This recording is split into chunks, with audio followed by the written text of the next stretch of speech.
Donald Trump is sworn into office as the 47th president of the United States, and one of the first things he does is sign a pardon for the 1,500 defendants who took part in the insurrection against the Capitol. Many of these people violently attacked police officers, had previous criminal records, were involved in groups like the Proud Boys, who had communications specifically about the goal to overthrow the government and fight for Trump. 600 individuals were charged with the felony offense of assaulting or impeding law enforcement officials and were part of this pardon. Most of these people 100% deserved their convictions. There was even a story about how Pamela Hemphill rejected Trump's pardon because she knew what she did was wrong. It didn't take very long for this to prove to be an extremely horrible idea, as stories began surfacing that a lot of these people began immediately running back into trouble with the law. This sort of action encourages political violence. If you can storm the Capitol building and fight for your candidate, and then if they win, immediately be pardoned of all crimes after the fact, what's stopping you from doing it again? Trump signs a grand total of 26 executive orders on day one of getting into office. This is the most of any president in history. Many of these executive orders immediately found themselves being challenged in court because they were either completely unconstitutional or against already existing laws or a complete overreach of the executive branch. We need to talk about his presidential inaugural address. He mentions during this speech that he wants America to expand its territory. This will become a theme throughout the entire rest of the video, and he also ends up mentioning his tariffs that he plans to place on Mexico and Canada. His tariffs were supposed to go into effect today, but that didn't happen.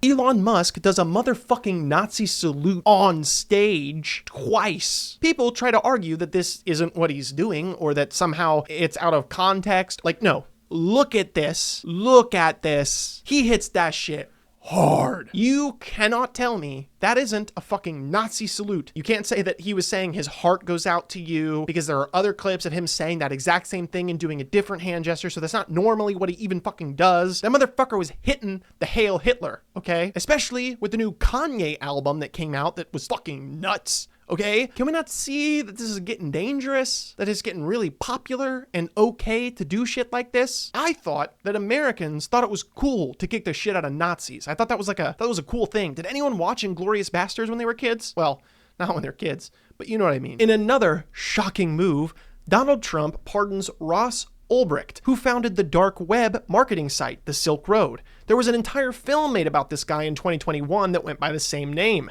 He wasn't the libertarian hero some make him out to be. This is some really, really bad shit. He also hired a hitman to kill someone to try to cover up his tracks, who ended up being one of the agents that was investigating him. Legal Eagle has made a wonderful breakdown video of this pardon, so you should go ahead and check that out if you want a more detailed breakdown. The Trump administration announces rolling back an Obama-era directive that had protected illegal immigrants when they were in sensitive areas like hospitals, places of worship, funerals, weddings, and schools. Literally, why overturn this? There is literally no reason to do this unless you are specifically planning on targeting immigrants in those areas. This is one of the first signs that these deportations might not just be criminals. Trump declassifies files related to the assassinations of JFK, RFK, and MLK. This ends up being a bit of a nothing burger, but hey, at least we'll be getting the Epstein files. I mean, Trump did promise to give us those, and I'm sure that he will fully release that information with no caveats or a disappointing lack of new information. Trump rescinds an executive order on AI safety signed by Biden aiming to establish safeguards for rapidly advancing AI technology. Trump's repeal is seen as symbolic of his admin's approach to ensure AI innovation free from ideological bias. Okay, sure. Former National Institute of Allergy and Infectious Diseases Director Anthony Fauci gets a security detail revoked, which this sort of action is not normal, especially considering how hated Fauci became following the right's campaign to completely discredit him. Many people have forgotten that when COVID first broke out, we knew absolutely nothing. This was a novel virus. They were working with brand new science and trying their best to provide information to keep the public safe. That meant with the intentions of public safety, they sometimes had to make decisions on incomplete or lacking information. This means yes, they made mistakes. That doesn't mean this is some sort of mass plot to kill everybody. I haven't noticed any mass enslavement or dropping infertility or zombie apocalypses or microchips in everybody's arms. Have you? Starting with a Senate confirmation, Pete Hegseth got confirmed by Congress as the 20th U.S. Secretary of Defense in a very controversial vote. His confirmation was split 50-50 and had to have the tie-breaking vote cast by J.D. Vance. Why was this guy so controversial? Simply put, he is extremely underqualified for this position. During his hearing, we learned that this guy was a degenerate who drinks on the job, has numerous complaints about his character, and even his own fucking family dissed him, which is just ouch. This guy has almost no experience in terms of heading our Defense Department. His most recent years were spent as a Fox News host. He did serve in the National Guard, which I am not a member of the military and personally think it's super cringe to compare branches and how much you've contributed, but he did also just serve in the National Guard. So, I'll let you make of that what you wish. He is much better known for his stint as a Fox News host from 2017 to 2024. Another glaring issue is his reported drunkenness, which was affirmed by Veterans Affairs groups as well as his previous coworkers at Fox News. He even was considered an insider threat by a fellow service member. Something I didn't know until researching for this video is that he has a book called American Crusade. This proves that this guy should not be in charge of anything anywhere near our federal government. Some quotes from this book include, "There are irreconcilable differences between the left and right in America leading to perpetual conflict that cannot be resolved through the political process." He furthermore calls for an American crusade. He says, "The hour is late for America. Beyond political success, her fate relies on exercising the leftist specter dominating education, religion, and culture, a 360-degree holy war for the righteous cause of human freedom." Central to the theme of American Crusade is that there is something he calls Americanism, which The Guardian describes as essentially being right-wing populism. Hegseth characterizes Americanism as being in opposition to forces like feminism, globalism, Marxism, and progressivism, and says either Americanism will prevail or death will. This guy's fucking nuts. Like actually insane. Like, that's some wild shit to say. Like, am I crazy?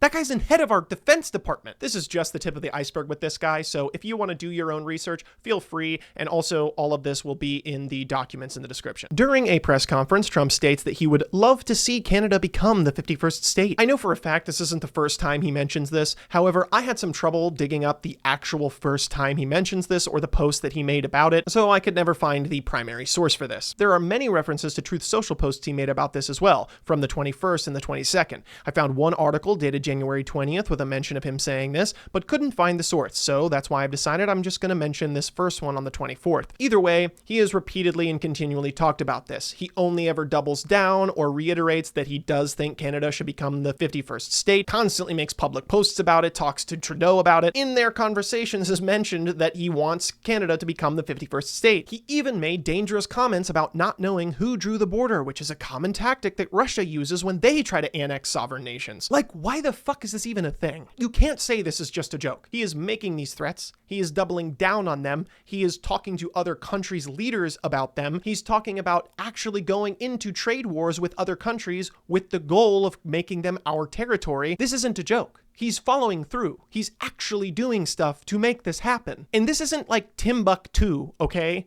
This is Canada, our closest ally. I don't know if you know this, but they've sent troops with us to fight in almost every major conflict we've ever been involved in. Holy shit, Trump says he wants to take over Greenland. Sorry, but in case you forgot, invading sovereign countries ain't cool anymore, little bro. He has yet to back down from this any time during his first 100 days, and has only ever doubled down. He even confirmed that he wouldn't rule out military force, which is fucking wild. We don't just take other countries, people. That's not how this works. They attempted to do a press tour showing how much Greenland wanted to be a US territory, and well, they paid homeless people to pose for it. So that went over well. J.D. Vance's wife attempted to tour there to drum up support for this little fiasco, and they had to cancel this trip because of all the protesting. And obviously, they don't want any of you people to be there. Based alone on the fact of how many clips exist of him doubling down on this and actually taking actions to do this, he's definitely not joking about this either. Here comes the first inkling that there are going to be major issues with Trump's deportation process. Early Sunday morning, the Trump administration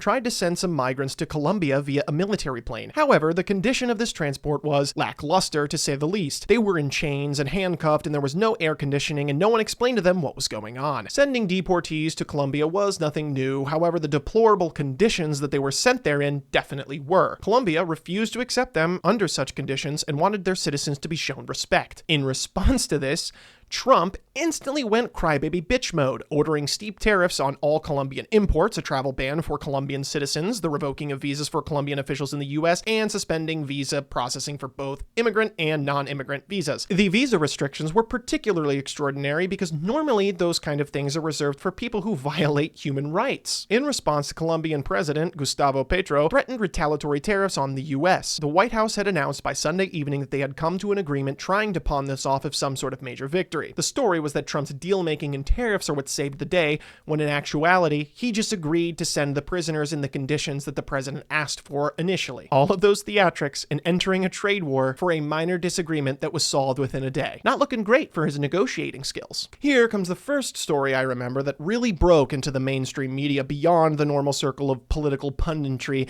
following the election. The Office of Management and Budget sent out a memo instructing federal agencies to temporarily pause all activities related to obligation or disbursement of all federal financial assistance and other relevant agency activities that may be implicated by the president's executive orders. Executive Order 14173 was one of the orders they were referencing that we went over earlier. This was massively contested as being unconstitutional, as it is in direct violation of the Impoundment Control Act. The executive branch cannot withhold federal funds that were already appropriated by Congress. The last president to try to do something like this was Nixon. Trump loves to follow in his footsteps, and as we'll see later, loves to repeat some of his most infamous mistakes as well. What I want you to keep in mind about this story is that even if you agree with these targets of federal funding, this is something he has to get passed through Congress. If he was an effective president, he wouldn't try to get everything done through executive order. He has a majority in Congress. If he really wanted this stuff to get passed, he could do it. Everything that he has done with these executive orders can simply be overturned by the next president when they get into office. More Doge news, as the new Office of Personnel Management sends out an email to nearly all federal employees offering an opportunity to resign. They could choose to resign from their posts January 28th to February 6th while still retaining full pay and benefits until September 30th. The email called for a reformed federal workforce composed of employees who are reliable, loyal, trustworthy, and subject to enhanced standards of sustainability and conduct as we move forward. For reference, federal employees account for nearly 3 million jobs, making up roughly 2% of the entire American workforce. This would be a massive shock to the economy, not to mention the need to fill these positions and then train new employees would cause massive backups in the effectiveness of governmental positions and programs. Also, critics weren't even sure that these people were going to get paid, because Donald Trump doesn't seem to have a problem with ignoring federal law. Remember the federal funding freeze from 2 days ago? Well, today they officially rescinded that memo because of overwhelming backlash from people saying that this was illegal. The new press secretary gives us the beautiful statement saying, "This is not a rescission of the federal funding freeze. It is simply a rescission of the OMB memo." Why? To end any confusion created by the court's injunction. The president's executive orders on federal funding will remain in full force and effect and will be rigorously implemented. Oh, so you are still trying to do the illegal stuff the court's trying to stop you from doing. It's just you don't want the memo out there because it's confusing people why the president is doing illegal shit. Gotcha. The Laken-Riley Act allows Homeland Security to detain illegal immigrants who have admitted to, been charged with, or convicted of a crime. Okay, so this doesn't really fix the asylum process, but that's okay. This still could be a good thing. Critics of the bill expressed concern that it required the deportation of illegal immigrants who were charged as opposed to actually convicted of a crime. But surely this won't lead to any horrifying events. I'm sure the administration would never violate someone's due process rights. That would be insane. Another noteworthy event is that at the signing of this bill, President Trump states that he will order his administration to open Guantanamo Bay to detain immigrants. Excuse me, what? Why are we opening Guantanamo Bay, famous black site for detaining terrorists and violating people's rights? Why are we opening that for detaining immigrants? This, combined with the fact that he just passed a law that has a loophole to allow them to violate people's due process rights, is terrifying. And just for the record, when people tried to raise alarm about this, we were told we were overreacting and being insane. Turns out that gaslighting is the only thing Republicans can do better than writing executive orders targeting trans people. Continuing with Trump's mass firings as he wages war on his own federal employees, several senior FBI employees are served an ultimatum by the Trump administration to resign in the coming days or be fired. This doesn't seem to go with what Kash Patel said during his first congressional hearing to become director of the FBI. "I have no interest, no desire, and will not, if confirmed, go backwards. There will be be no politicization at the FBI. There will be no retributive actions taken. An anonymous letter from one of the agents that was served this ultimatum made the rounds on social media and confirmed everyone's fears that these agents were targeted because of their involvement with the January 6th investigation. A chilling vignette titled "Uncommon Sense Was a Common Vice" gives a dire warning to Americans about the problematic position the Trump administration holds and why they are acting un-American. I will include a direct link to this in the description,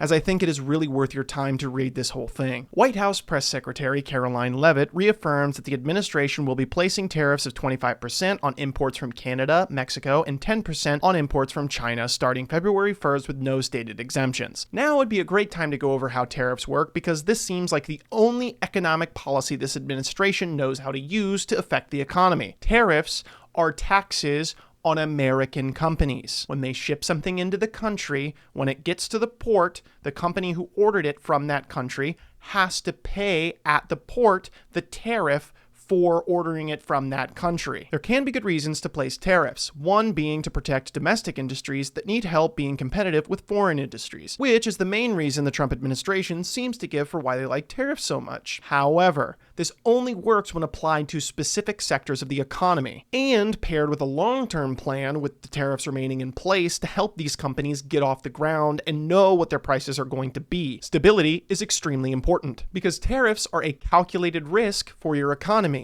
They make things more expensive in the short term in order to protect domestic industry. But Trump's a businessman. I'm sure he knows this. So let's see how this plays out. Firstly, our trade deal with Canada and Mexico was a large part of Trump's first campaign. NAFTA, which he called the worst trade deal in history, was renegotiated by Trump into the USMCA, which went into full effect in 2020. So if he has any problems with our trade, it's 100% his fault. He made the deal. It's also important to mention the president cannot normally enact tariffs. This is normally something designated to Congress. But of course, Trump wants to find his way around everything. He needs to state some sort of emergency that gives him the powers legally to do this. The reasoning he gave for these specific tariffs were the influx of illegal immigrants and the opioid epidemic, both of which have very little evidence of being anywhere close to an actual national emergency. The resulting trade war became an absolute shitshow. Trudeau immediately responded with retaliatory tariffs aimed at red states, targeting specific goods that disproportionately affect those states, most noticeably alcohol. Canadian stores nationwide started pulling American liquor off the shelves. Many companies and citizens have sworn off American products to this day. Eventually, this escalated to the point where Canadian provinces were going to add their own individual tariffs on American products. Ontario Premier Doug Ford threatened to shut off the power they supplied to 3 of our largest states in protest, which would have had obvious, horrifying ramifications. If you think this pushback from Canada is a little extreme, just remember that Donald Trump has been saying repeatedly at this point that he wants to make Canada the 51st state, and talking about renegotiating the borders between our two countries. And then he enacts a trade war against them. This is very dangerous behavior. If Putin started doing this to another neighboring country, everyone would assume he was about to invade it. Only a few days later, on February 3rd, they attempted to say this was some sort of massive win when they agreed to pause the tariffs for 30 days, when they literally just agreed to deals they already had in place with the Biden administration. Think about how much stress this puts in the relationship between Canada and America, all for 5% more border security. They were already willing to cooperate with us to do this. They literally showed that they had gotten fentanyl crossing the border down to half an ounce. So fucking why do this? Some lovely Doge news updates. We have Treasury Secretary Scott Bessent giving representatives of Doge access to the federal payment system, which is an incredibly powerful and sensitive tool. Considering the other legal challenges surrounding Doge, this was also highly contested as even being legal. Considering Elon Musk did not have the authority to make budget cuts or staffing decisions, this was just a big splash that caused a lot of people to become aware that Doge was acting outside of the scope of what they were legally allowed to do. In other news, President Trump fires the director of the Consumer Financial Protection Bureau. This marks yet another of many firings that completely fly in the face of getting rid of fraud and abuse. The CFPB has returned more than $21 billion to consumers who were defrauded by financial institutions. The agency has established or proposed rules to cap overdraft charges and credit card late fees, prohibit medical debt from credit reports, limit the ability of data brokers to sell personal data, and limit legitimate predatory payday loan practices. Whether you know it or not, these institutions protect you and save you money constantly without taking up very much of the federal budget. As you will see, there are many examples of them cutting programs like this that take up a minuscule amount of the federal budget while having an immense impact for people. All of this while never touching the defense spending, which is the largest portion of the budget. Today is the day that they announced the 30-day pause on all of the wild and insane tariffs. Mexico moves around some of its military. Canada appoints a border czar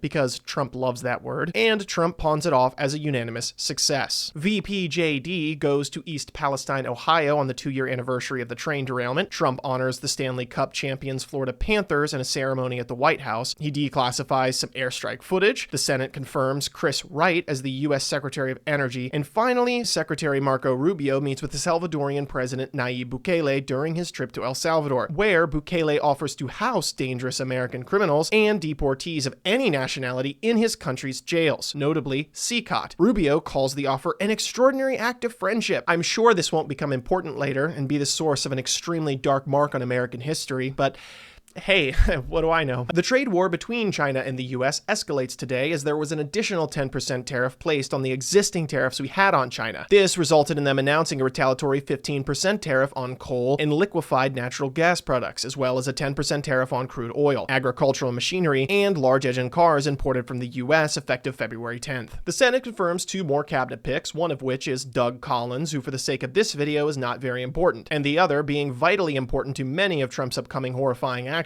Pam Bondi. A little history lesson on Pam Bondi. She led the legal arm of the Trump-aligned America First Policy Institute, a nonprofit that planned policies for a potential second Trump presidency. She worked to file voting lawsuits in battleground states relating to the 2024 election. For obvious reasons, this is quite concerning that the new Attorney General has a history of weaponizing the legal system to suppress voting. Her statements and actions going forward in this administration are absolutely abhorrent, to say the least. Trump lets out an absolutely insane statement saying, "The US will take over the Gaza Strip, and we will do a job with it too. We'll own it and be responsible for dismantling all of the dangerous, unexploded bombs and other weapons on that site." He's basically suggesting that the US occupied Gaza during their conflict. That's wild. Today also marks the first large-scale protest that was picked up by the media protesting Donald Trump, Elon Musk, and Project 2025. I actually went to this protest in Columbus and have some videos from that event. Speaking of Project 2025, didn't the left as well as the Democratic Party continuously try to explain that this was the real platform behind Donald Trump and then was dismissed by the right as being fear-mongering and that Trump never actually backed it, never endorsed it, and himself claiming, "I have never read it," saying it was all a hoax? Well, if you ever take the time to read this 900-page monstrosity, then you will be fully prepared to know what's coming in Donald Trump's second term. This goes over exactly how they plan to dismantle our constitutional republic. They go over in painstaking detail exactly how they're going to get full control over the government through the executive branch. If you want a brief overview, you should probably watch this video here. If you want a more in-depth analysis of how it's playing out today, you should watch this instead. There is even a live tracker online that you can see exactly how many policies they've enacted so far. It's scary the speed at which they are able to get this thing done. Doge takes a massive L today as it's uncovered and released to the public that the team working for Musk is made up of a bunch of 20-something pimpled face Reddit mods. But hey, before we judge them too harshly, maybe Musk is just giving an opportunity to the prodigies of the next generation. Unfortunately, no, that's not the case. One of them literally goes by the name Big Balls. Holy shit, these people are working with your private information. Let that sink in. Even more confidence is lost as people uncover none of them are familiar with government systems and their online profiles are filled with extremely questionable posts like "normalize Indian hate." JD Vance defends this, by the way, even though his own wife is Indian. Holy shit, talk about a cuck. Good God. There was even reports circulating that some of these members had ties to the Russian government. Big Balls being a national security risk? Who could have guessed? Russell Vought is confirmed as the 44th director of the Office of Management and Budget. Where have you might have heard of the name Russell Vought before? He is a self-described Christian nationalist who's a member of the Project 2025 Advisory Board. He was appointed the policy director of the RNC and was exposed in a CNN report confirming he was working on secretive efforts to draft executive orders for Donald Trump's second presidency. Here is a clip from that interview. And what are your actual memos that a secretary sends out to do it? Like, there's an executive order, regulations, secretarial memos. Those are the types of things that need to be thought through. He's very supportive of what we do, and know that we have all manner of things that we do that's, even unrelated to Project 2025. So I see what he's doing is just very, very conscious, distancing himself from a brand. And you're not going to publish those? No. They go straight to... Yeah, they're very, very close hold. As we discussed earlier, Project 2025 was not a fad diet. It wasn't just policy suggestions, it was their playbook. And they are enacting it step by step into our government. If you want to know where America is headed, read Project 2025. For the sake of this video, all I'll need to tell you is that they are looking to create a post-constitutional United States, meaning one without a constitution. That should be terrifying and extremely dangerous. The Democratic Party publishes a press release revealing that Trump's administration is imposing a new policy to cap indirect costs for the National Institutes of Health, NIH, research grants at 15%, which would cut billions of dollars in federal funding for life-saving research to develop cures and treatments for diseases. The NIH is responsible for some of the best research for developing cures for cancer, investigating rare diseases, and inventing new treatments, which has historically always had bipartisan support in Congress. This agency specifically was one that suffered major setbacks and chaos from the federal funding freeze that Trump tried to pull on all federal agencies. People like to think that places like these can just keep on working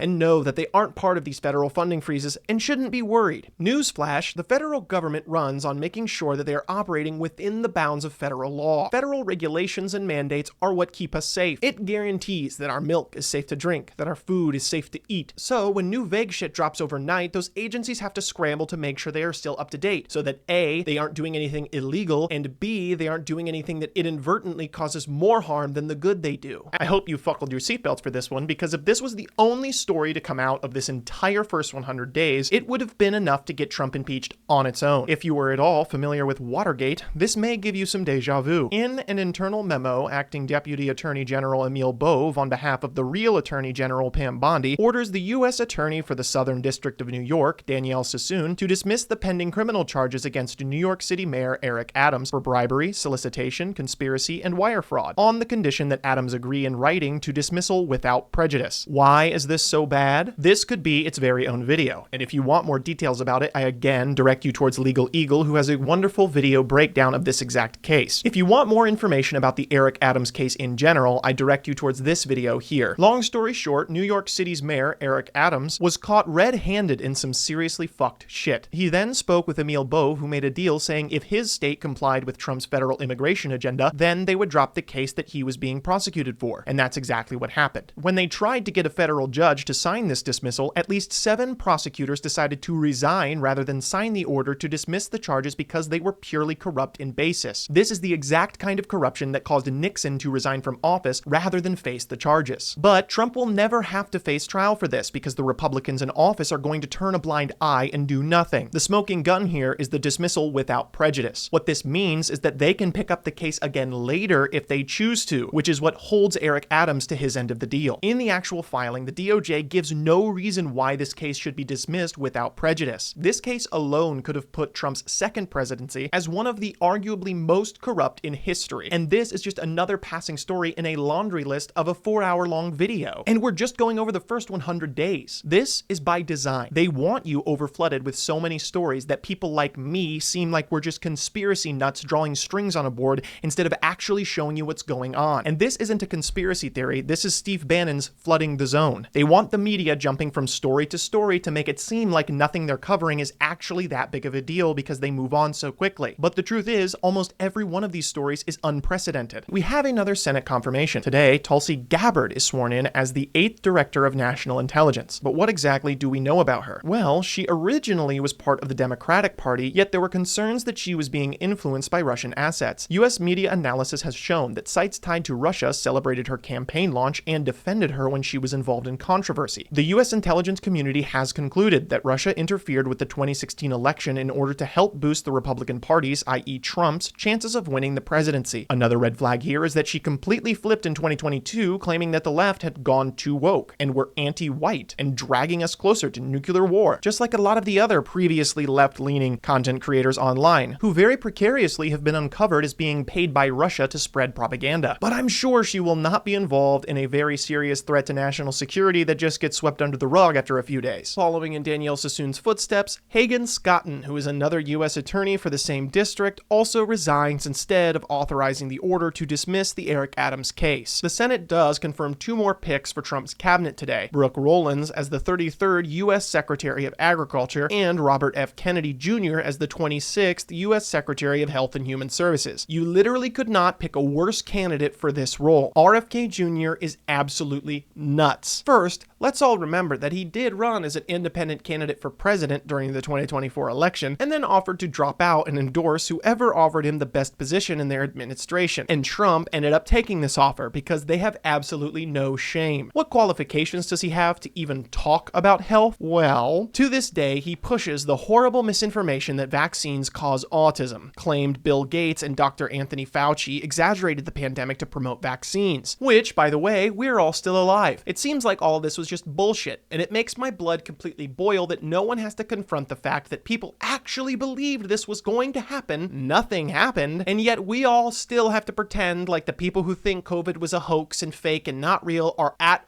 all to be taken seriously. This is insane. He further claims that the FDA suppresses advancements in health, claims that wireless technology can cause cancer, promoted the theory that AIDS isn't actually caused by HIV, and says that fluoride can cause diseases such as cancer. Most recently, RFK Jr. gave the most unhinged rant about autism that was so ass-backward and uneducated, I wanted to sprint headfirst into a brick wall. There was this weird as fuck story during his campaign run. Then there's all the shit about his brainworm, whatever the fuck that was. The point is, this guy shouldn't even be in charge of his own health, let alone the health and human services of the entire fucking country. Like, what is this? Today, we're starting off with a video call with Acting Deputy AG Emil Bove and 20 other Justice Department lawyers. Ed Sullivan volunteers to sign the motions to dismiss the federal indictment. The reason he gives for doing this was to protect his coworkers, not wanting anyone else to have to lose their jobs over this. Here were all of the people who resigned by the end of this fiasco: Danielle Sassoon, the acting U.S. Attorney for the Southern District of New York; John Keller, acting head of Public Integrity Section; Kevin Driscoll, the acting head of the Criminal Division; Hagen Scotton, Assistant U.S. Attorney with the Southern District of New York; Federal Prosecutor Cecilia V. Cohen; Federal Prosecutor Andrew Rohrbach; and Federal Prosecutor Derek Wickstrom. This event has become known as the Thursday Night Massacre. In an absolutely abhorrent violation of the First Amendment, the Associated Press is indefinitely banned from the Oval Office and Air Force One today for using the term Gulf of Mexico instead of Gulf of America. And they have the audacity to call us snowflakes.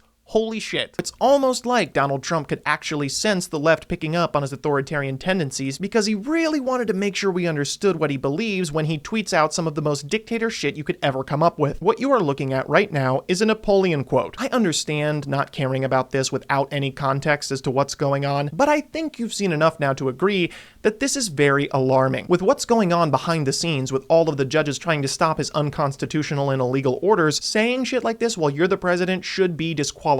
When I first heard news about this order, it sent shivers down my spine. It's really hard to publicize just how dangerous orders like this are when you don't already understand the interworkings of how the government should work. It's not easy to write on a headline or explain in a couple sentences. Executive Order 14215. The President and the Attorney General, subject to the President's supervision and control, shall provide authoritative interpretations of the law for the executive branch. Marbury versus Madison is the landmark Supreme Court case of all Supreme Court cases. This decision is what established the precedent that it is the judiciary's job, more specifically the Supreme Court, to interpret what the law is. I'd like to acknowledge that this order only applies to the executive branch, so it does not have any say over how the judicial or legislative branches interpret the Constitution. But the executive branch is still at the mercy of the Supreme Court's interpretation of the Constitution. We should want an executive branch that follows the judicial branch's interpretation of the law given to us by the legislative branch, not one at the sole discretion of the president or the attorney general. This isn't just firing people the wrong way or not going through the right process or using the wrong branch of government. This is directly a challenge to the most foundational Supreme Court decision in American history. This is aimed at fundamentally changing how the three branches of government work. Not to beat a dead horse here, but this is exactly out of Project 2025. Their end goal is to take away the power to write laws and control the budget from Congress, take take away the power to interpret the law from the judicial branch, and enforce the law however they see fit as part of their executive power. That way, they have full control over the government. No one can stop them. And then the others just become facades. They become jokes. They don't actually do anything. Trump claims that he wants to resurrect the rare earth minerals deal with Ukraine, even though they have already rejected it. Previously, the administration had tried to strike a rare earth mineral deal with Ukraine. I found an article dated from February 14th stating that the Trump administration had suggested to Ukraine that the United States be granted 50% ownership of the country's rare earth minerals, and signaled an openness to deploying American troops there to guard them if there's a deal with Russia to end the war, according to 4 U.S. officials. Rather than pay for minerals, the ownership agreement would be a way for Ukraine to reimburse the U.S. for the billions of dollars in weapons and support it provided to Kyiv since the war began in February 2022, the 2 officials said. I did miss this when I was looking on information for the 14th, so I just threw it into today's notes because I thought it was worth mentioning. I just want to point out that the billions of dollars we gave to Ukraine was used military equipment and old military equipment that we no longer were using that we gave to Ukraine, which happened to translate to billions of dollars after the fact. This is why the whole reimbursement angle that Trump's going for is just extorting Ukraine for money. We're trying to extort Ukraine out of rare earth metals just so that we can make a little extra off the top when they were the country that were invaded by Russia and are in defense of their homeland. Why are we doing this? But hey, at least we're making progress. It's not like the Trump administration is going to stick on this point so hard that it completely blows up in their face and nukes this deal on live television or anything. Another Senate confirmation today, and this one is a controversial one. Kash Patel is barely elected as director of the FBI in a vote of 51 to 49. What does your boy got going on? Well, he's extremely critical of the FBI, which I mean, hey,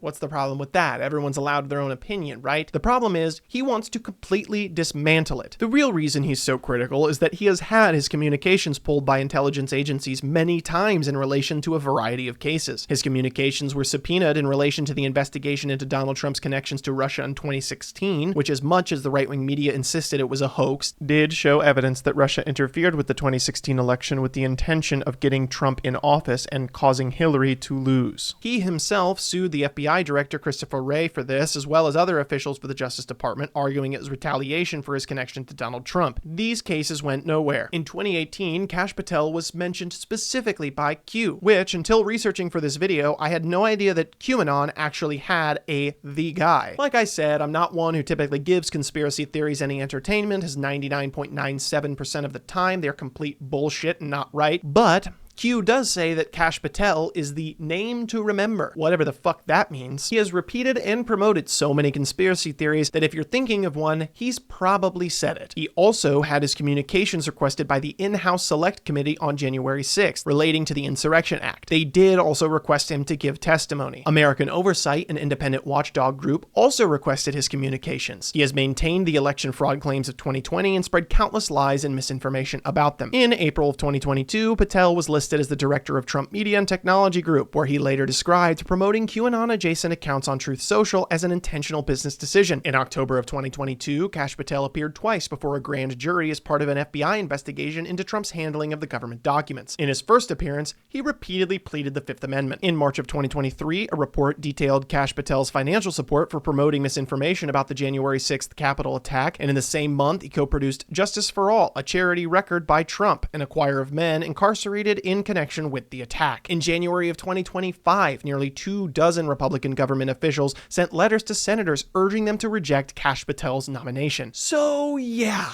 this guy is a fucking disaster, and he's in charge of the FBI. We do get some exciting Doge news, as today, Elon Musk sends out an email asking federal employees to list 5 things they accomplished over this last week. As Musk announced, failure to respond will be taken as a resignation. This turned out to be an absolute clusterfuck. I don't know if you've ever had a micromanaging boss, but this kind of shit doesn't work. It's not efficient, it's not cool, it's annoying, and it doesn't actually fucking accomplish anything, and threatening resignation over it is wild. It's just like, what? The people who are defending this obviously have never worked a real job. This is dumb. This is so dumb. Part of the drama is that there was actually mixed messaging, as the Office of Personnel Management came out and said that they didn't actually have to respond to this email, that it wasn't mandatory. So most people ended up not responding. And then later, Elon Musk came out and said, oh, actually, it was just a mega prank, bro. Haha, lol. Gotcha. These people are running our government. What What the fuck is this? In a Truth Social post, Donald Trump, the president of our country, announces that he's going to make podcaster Dan Bongino as deputy director of the FBI. This is another insane appointment. This guy is basically a discount Alex Jones. He criticized The Drudge Report, a famously right-wing podcast, for not being right-wing enough, and hated that they didn't show enough support for Donald Trump. In October of 2022, Politico reported that they were among some of the most shared posts on the platform. Following the January 6th attack on the Capitol, his Twitter account was temporarily suspended on January 7th for violating the platform's civic integrity policy. On his podcast, he argued that the political violence had been normalized by leftist movements and accused liberal media outlets of hypocrisy in their coverage of the protests. I don't think you need to be a hypocrite to show footage like this. January 6 rioters who have been convicted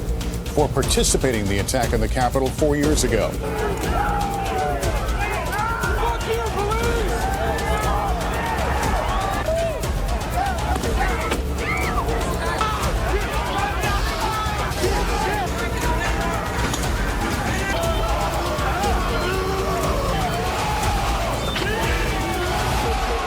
They've got the gallows set outside this Capitol building. It's time to start fucking using them. It was violent. Get over it, snowflakes. YouTube permanently banned Bongino for attempting to circumvent a temporary suspension related to a video questioning the efficacy of masks during the COVID-19 pandemic. This guy maintains that Trump won the 2020 election and that Democrats rigged it. This is just another right-wing conspiracy nut that is now deputy director of the fucking FBI. A wonderful announcement from Trump today as he unveils his coveted gold card visa program. It is described as similar to a green card, but at a higher level of sophistication, whatever the fuck that means, for the low price of $5 million.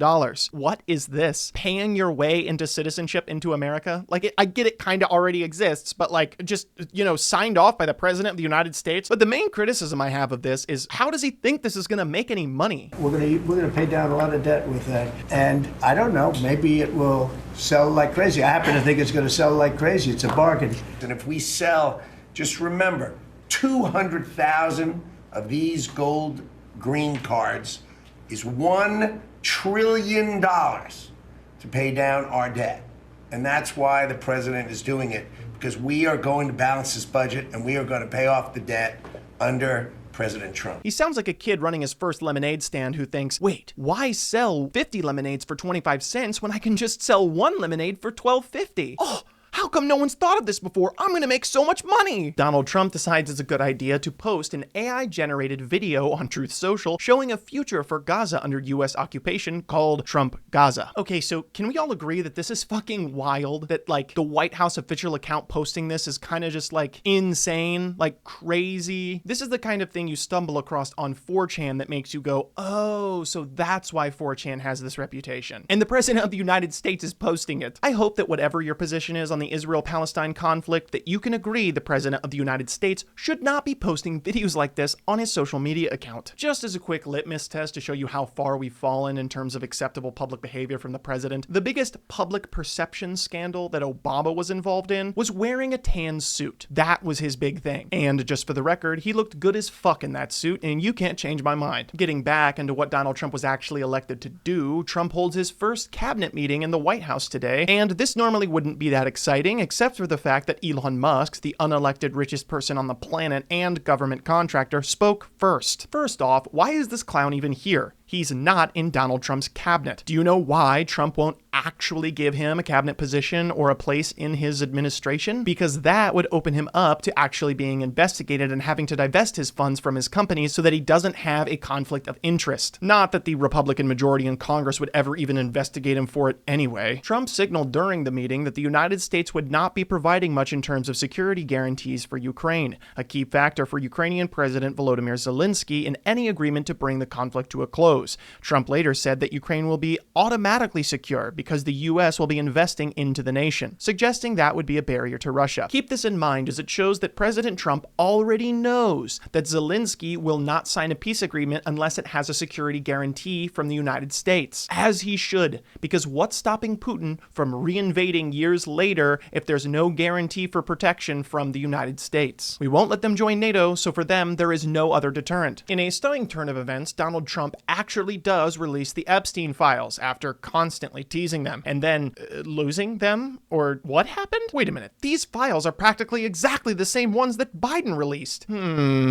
Interesting. This one even set off people in r/conservative, which has become the worst echo chamber on the internet. So that's pretty fucking impressive, honestly. Today, we finally have some serious movement on the Russia-Ukraine conflict. I know it's been a fun bit saying this every single day, but I'm sure we're going to get somewhere with these negotiations. Donald Trump and J.D. Vance hold a televised bilateral meeting in the Oval Office with Volodymyr Zelensky. Do we finally get an end to the war? Ladies and gentlemen, I present to you exactly what not to do in foreign diplomacy. During this meeting, everyone in Trump's administration treats Zelensky like absolute shit the entire time. Did we forget that they are the ones who are under attack? The answer to that question is actually yes. Donald Trump teases him in tweets calling him a fucking dictator. Did we forget that Russia invaded them? Did we forget that they have been holding their own against Russia for far longer than anyone ever thought was even possible? They act like this is the first time they've ever heard of these security guarantees, like he's asking for too much. They make him out to be completely disrespectful and even make side-handed remarks like, "Have you even said thank you?" Have you said thank you once this entire meeting? No, in this entire meeting, have you said thank you? Please, you think that if you will speak very loudly about the war, He's not speaking loudly. He's not speaking loudly. Your country is in big trouble. Can I Wait a answer? minute. No, Can you've I done a lot answer? of talking. Your country is in big trouble. I know. You're not winning. I know. You're not winning this. That's some petty fucking shit. Who the fuck even says that? What is this, high school? Then there was the infamous question of, What was your second And question? my second question for President Zelensky, why don't you wear a suit? You're at the highest, why don't you wear a suit? You're at the highest level in this country's office and you refuse to wear a suit. Just want to see if do you own a suit? motherfucker, they are at war. What do you mean? The fuck you mean wear a suit, you thick-skulled dipshit? Speaking of wearing a suit, did y'all forget that your little neo-Nazi e-boy came to the first cabinet meeting looking like he just got back from fucking Comic-Con? This was so embarrassing to watch live. I literally hardly could take it, had to turn it off and come back later to watch the rest of it. And to cap all of this off, it ends with them kicking him out of the Oval Office and asking him to leave.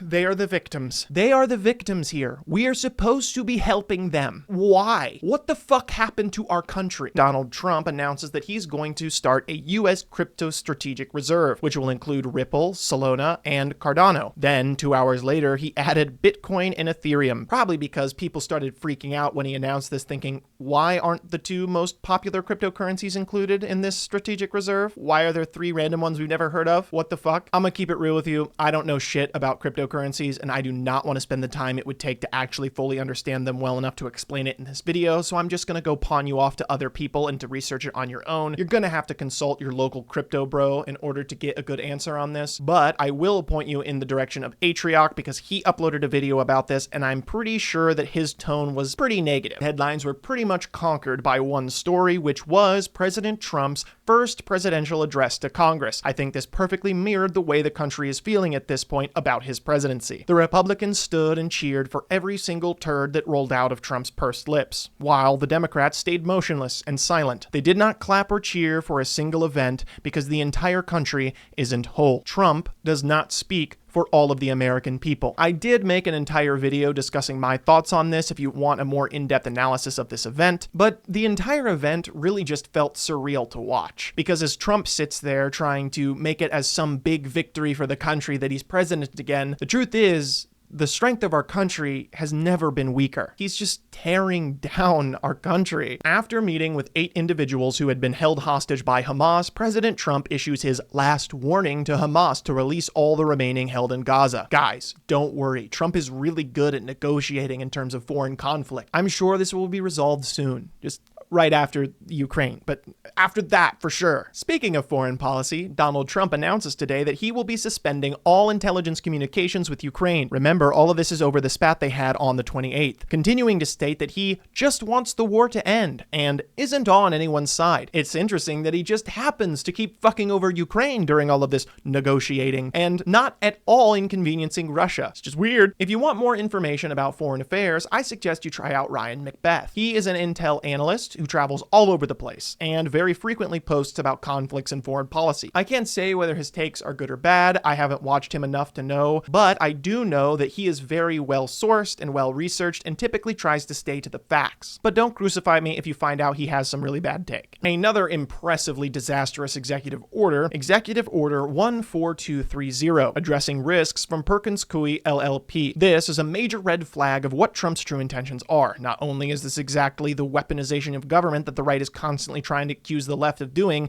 but this is also just next level propaganda bullshit name-dropping George Soros as if he has done anything even remotely close to what Elon Musk is currently doing for the Trump administration. This order revokes Perkins Coie LLP's security clearance and blocks them from entering federal buildings, which is basically a death sentence to a law firm since they obviously need access to federal employees to do their fucking job. This order was obviously challenged and blocked in court because this is what actual weaponization of the federal government looks like. Not much else I could find for today. However, there was a New York Times opinion piece asking what would happen if Trump ignored court orders. Spoiler alert, you do not have to wait long to find out. So far, we've had a lot of stories that you kind of already have to be involved in politics to fully understand and grasp how bad they are. You either have to understand like the laws or the Constitution or like, really get our systems of government. But today we have something that should scare the shit out of you. Pro-Palestinian student activist Mahmoud Khalil, a permanent resident of the United States, is taken from his New York City apartment by ICE agents and detained in Louisiana. Khalil's detention is the first publicly known deportation effort related to student activism under Trump, but it certainly will not be the last. Here begins the beginning of a pattern where Trump irrefutably violates people's rights. This guy was taken from his residential apartment, and the reasoning they gave was that he was supporting Hamas and promoting anti-Semitism. I'm sorry, but I thought this was the fucking United States of America. You can say whatever the fuck you want. Don't cry and let it hurt your feelings, little snowflake. They did not have a warrant for his arrest, constantly moved him around to different facilities to purposefully make it difficult for him to get in contact with his lawyer. Wildly, there is no criminal charge against Khalil. Instead, the government argument is using a section of the Cold War-era Immigration and Nationality Act of 1952. His presence will have serious negative consequences for U.S. foreign policy. How serious of negative consequences are we talking for a college student protesting on a campus? Also, not to mention, nothing in these court documents or anything that they present shows any evidence of him A, actually fucking supporting Hamas, or B, saying anything anti-Semitic. So, to break this down, their argument is literally just, hey, we don't like what he's saying. Let's kick him the fuck out of the country. A federal district court has ordered a stay on his deportation while they consider the constitutionality of his arrest and detention. He has been battling his deportation in court ever since, and as recently as 5/6/2025, a Third Circuit Court of Appeals has rejected the government's attempt to move the case outside of New Jersey. It's very likely this case will make it to the Supreme Court. President Trump announces today that he has just about ended his intelligence pause with Ukraine after setting it on March 5th. Trump expresses optimism about upcoming peace talks in Saudi Arabia. Have you noticed that Trump's wildly insane reactions to events tend to just completely and miraculously change within the end of the week? Well, his followers will try to tell you that this is just the art of the deal. They'll tell you he does these drastic moves to get concessions and get things moving. But I have an alternative theory for you. If you had a coworker that would drastically change their willingness to work with you and their general attitude towards you every single week, and you never could predict what their next move was going to be, and then they would brag about how all of this was actually just a secret ploy to manipulate you into getting a better deal and get you to do more of the work for them, would you ever fucking work with this person? Would you think to yourself, man, really want to do work with this guy? Or would you be like, holy fuck, I need to do whatever I can to find another job? That's what's happening in other countries. They want to find another way out. They may invest in the United States right now because it's the only fucking choice, but they're going to jump on the first opportunity they get to get out of this, which likely will be China. Even with a Republican majority in both houses, the spending resolution almost shuts down the government because Republicans do not know how to operate the government. Fun little truth bomb, since 1995, Republicans have controlled both houses for every government shutdown besides one where they only controlled the House. And the most recent one was during Trump's last presidency. They were only bailed out when Democrats won the midterms in 2018. The reason why this bill had such a hard time passing was that it gave more power to the executive branch and moved funding from fighting fentanyl to more mass deportation efforts. It's important to note that this only funded the government through September 30th. So when that date comes back around, it'll be fun to see what exactly they decide to do with the federal budget. This bill was hotly contested as the vast majority of the left wanted the Senate Democrats to vote no on the bill, which would force a government shutdown. But some senators, Chuck Schumer, arguing this would cause more harm than good, but not realizing how deep in the shit we were, in my opinion. Before the general public even knew he existed, a man by the name of Gilmar Abrego Garcia gets pulled over and arrested by ICE today. He had his 5-year-old son with him in the car. After they detained him, they moved him to various facilities around the country, making it very difficult to contact him. This will become a very important story. Donald Trump invokes the Alien Enemies Act of 1798 against members of the Venezuelan gang Tren de Aragua within the United States. This marks a turning point in the presidency and is why the second half of this administration is so much worse than the first. This act was only used 3 times in United States history: the War of 1812, World War I, and World War II. This should outline how fucking wild it is that he's invoking this act during peacetime when we aren't at war with another nation. And no, a crisis at the border does not justify this. We have to be at war. Be it enacted that whenever there shall be a declared war between the United States and any foreign nation or government, or any invasion or predatory incursion shall be perpetuated, attempted, or threatened against the territory of the United States by any foreign nation or government, this couldn't be any more clear. This means if you want to argue that Trump is using this act correctly and should be able to deport people under this act, you have to admit that we are currently at war with Venezuela. Or at the very least, the Venezuelan government is trying to invade the United States of America, not just allowing people to come here. This was such an obvious overreach that U.S. District Judge James Boasberg blocked Trump from invoking this act the same day it was declared. I will be going into much greater detail about this at a later time because this ends up causing quite a massive issue that makes it to the Supreme Court. President Trump orders a series of airstrikes on Houthi-controlled Yemen in response to the Red Sea crisis, killing at least 31 people. Interesting strikes. It would be a shame if someone was accidentally given critical information about this military strike before it happened without the knowledge of the United States government. But I'm sure our lovely leaders would never let that happen. Good thing our glorious Pete Hegseth respects national security and follows all OPSEC regulations, unlike that bitch Hillary. Still unknown to most of the nation, today is the last time Vasquez Sura has heard from her husband, Gilmar Abrego Garcia. It would be on this day that he was wrongfully sent to the El Salvadorian prison. Today, Donald Trump deports 261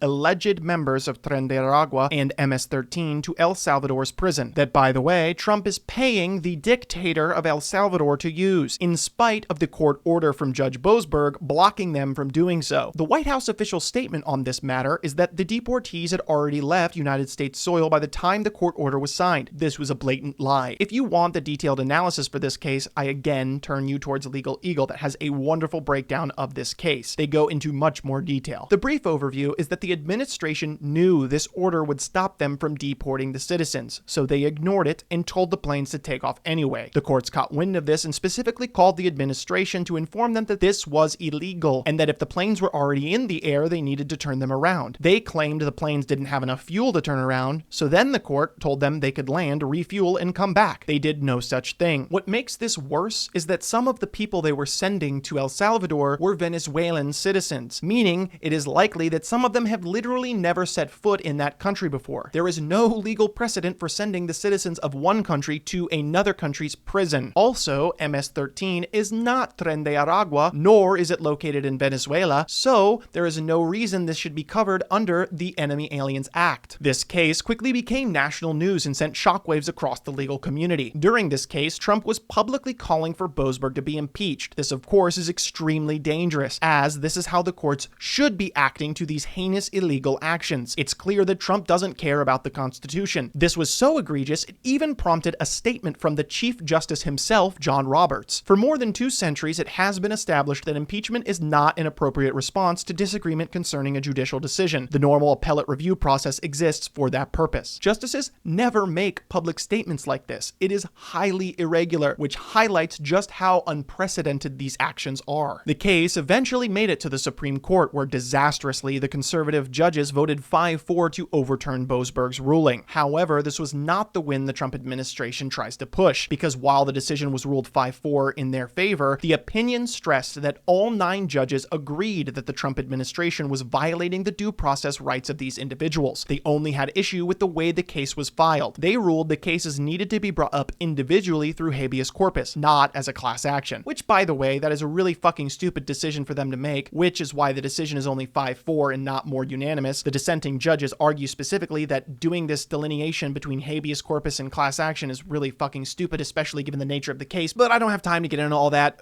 We need to keep moving. For all of the rhetoric of the dissents, the detainees subject to removal orders under the Alien Enemies Act are entitled to notice and an opportunity to challenge their removal. One of the dissenting judges for this case was Trump's very own Justice Sonia Sotomayor, where she said it would be harder for people to challenge deportations individually wherever they are being held, and noted that the administration has also said in another case before the court that it's unable to return people who have already been deported to El Salvadorian prison by mistake. She wrote, "We, as a nation and a court of law, should be better than this." What's important to keep in mind is that no one in the Department of Justice is denying that these actions are illegal. Even the Supreme Court decision was based upon how these cases were filed, not the merits of the case. The Department of Justice knows what they're doing is illegal. All of their arguments in court were obfuscations from the fact that this was illegal. They tried to claim that they thought a verbal order was not the same as a written order, that they didn't understand the order, that they didn't get it in time, that they were confused by it. They just were making fucking excuses. They never deny that it's illegal to do what they're doing. They're just trying to get around it. They're just using Redditor arguments because they're fucking terrible lawyers. In yet another absurd statement from the President of the United States, he calls news outlets illegal for negative reporting. This guy is fucking delusional. Very families of the wrongfully deported immigrants, along with Abrego Garcia, begin to approach media outlets informing them that they had no criminal records. Most of the articles that I found that actually gave a timeline for this story have a very large gap between the 15th when he was deported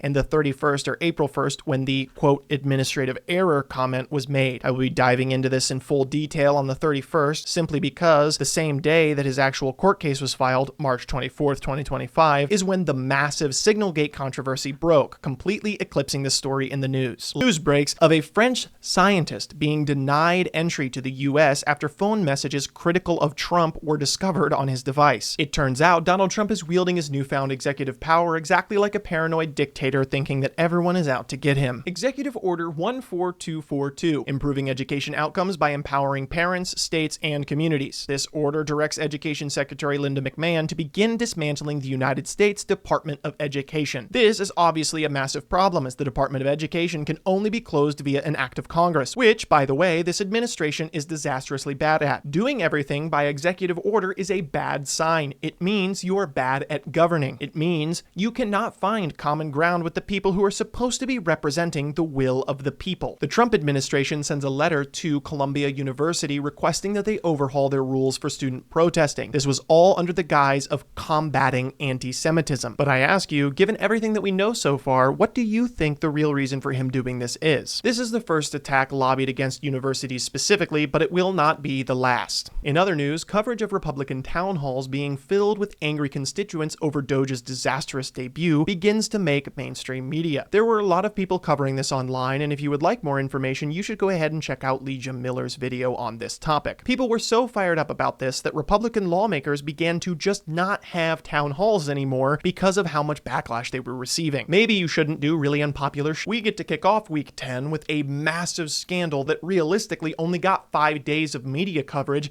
just because of how insanely fast this administration is moving and how many laws they keep trying to break. A group chat on Signal between several members of President Trump's cabinet is accidentally leaked when a journalist, Jeffrey Goldberg, is added to the group. Two notable members of this chat being Pete Hegseth and Tulsi Gabbard. This whole shit show is again another controversy that if it were to occur on its own, it probably would have gotten much more coverage and been a way bigger deal. However, when compared with everything else, this seems like small fries. Remember the Yemen bombing from the 15th? Well, a group chat was discussing the detailed plans of that bombing, and they accidentally added a fucking journalist to the group chat. And not just any journalist, but Jeffrey Goldberg, the editor-in-chief at The Atlantic. He dropped a massive story, aptly titled, "The Trump Administration Accidentally Texted Me Its War Plans." They tried to pivot every which way, claiming that they weren't actually war plans, it wasn't classified. Jeffrey Goldberg somehow snuck in that there was a mole who planted him there, and all sorts of fucking bullshit. They were pressed by Congress, at least the Democratic side, very heavily fully on this issue, which you can watch the entire hearing yourself on YouTube. Not only is this extremely dangerous because the leaked information could put American lives at risk, but it's also just fucking embarrassing that our top officials accidentally added the wrong person to a group chat when talking about sensitive information, be it classified or not. You can see the full conversation yourself if you follow up in my resources document, but look at this. They're using emojis like they're fucking 14. Before the messages had been fully revealed, they lied to Congress's face, saying things that were proved wrong by the messages after they were released. Also, quick side note, they set their messages to delete, which is against federal record-keeping laws. Now, why wasn't any of this investigated fully? Why don't we know more? Why wasn't anyone ever prosecuted for this? Because that would require the executive branch to actually hold their members accountable, and or the Republican Congress to do an investigation. But they will never do that. So we will never get an investigation into this unless the Democrats get a majority during midterms and do the investigation themselves. And just like that, within 5 days, this story is completely dead because A, the Republicans refused to investigate it, and B, much worse stories were coming out. And before you say anything, yes, Signal is an approved application to be used on government devices, but so is Gmail, and you wouldn't be sending information like this over fucking email. I have barely scratched the surface with just how fucking bad this is. So if you want, Legal Eagle actually has 2 videos on this, one going over the scandal in general, and another that actually goes over comparing it to the Hillary email scandal. Just want to take a second to point out how the right was always criticizing Biden for having no idea what he was signing. And yet, here is President Trump continually asking what he's signing when he gets handed the executive orders. And it will go through the first one, please. Do you want to? Yeah, Mr. President, this is an executive order on crypto. We're going to be. Oh, sorry, we're doing it first. Sorry, Mr. President, this is an executive order on AI. We're basically announcing the administration's policy to make America the world capital in artificial intelligence and to dominate and to lead the world in AI. Do you want to say your name? Next, we have a set of pardons for peaceful pro-life protesters who were prosecuted by the Biden administration for exercising their First Amendment rights. Do you know how many? I believe it's 23, sir. It genuinely sounds like this is the first time he's ever hearing about it. Does he even know what he's doing? Trump can't help but soak up all of the media attention as he indicates that he wants to bypass the 22nd Amendment and consider running for a 3rd term in office. Trump, speaking to NBC News, said, "A lot of people want me to do it."